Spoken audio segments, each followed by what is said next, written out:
Connie and I had always known that our missionary call was to the Middle East, more generally to minister within the household of Islam, but especially in the Middle East.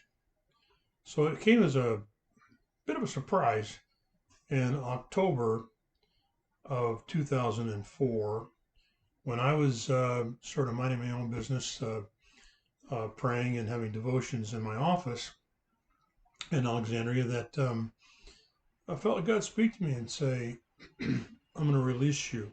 I am releasing you from the Middle East.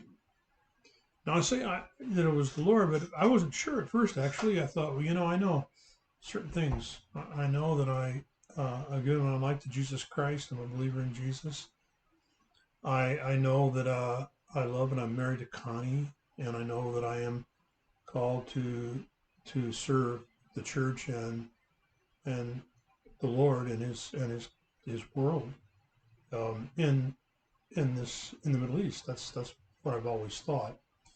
It happened ever since we were in Bible college. So, but when I began to process that, I thought, well, if this really is the Lord, then I need more information. So it actually took the whole month, and actually early on, I really determined it was the Lord, but I just couldn't accept it. I just wanted to make sure.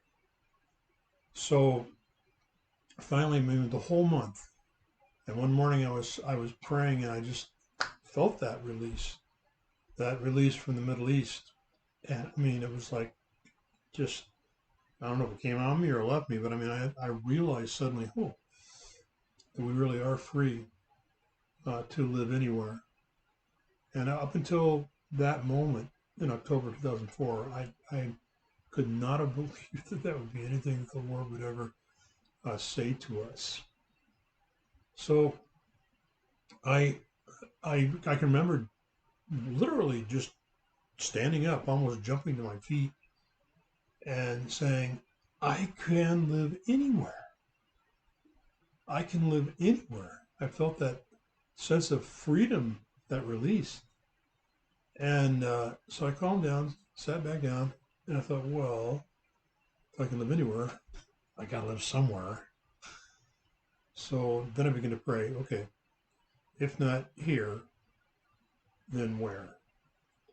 And then the Lord spoke to me, and very, very clearly, I heard him say that he was going to open up other doors, other rooms within the household of Islam.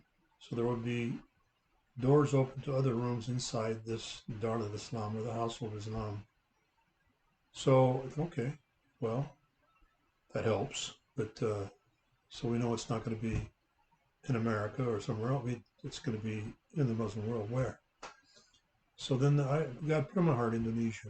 I mean, clearly I felt that he was calling us to Indonesia. So Connie and I began to talk about it. There were some other things going on that played into the decision to leave and when to leave. But the we knew we were going to at some point. And I mean, I knew that Indonesia was the largest Muslim country in the world. Um, I knew that there was a strong church there, minority, but a strong church, just as there was in Egypt. But I didn't really know anything. I'd never met an Indonesian, and had never thought that we would wind up in Southeast Asia. Not because we didn't want to, but just because we never felt this call us there. And he has, of course, called lots of people there. So there you have it.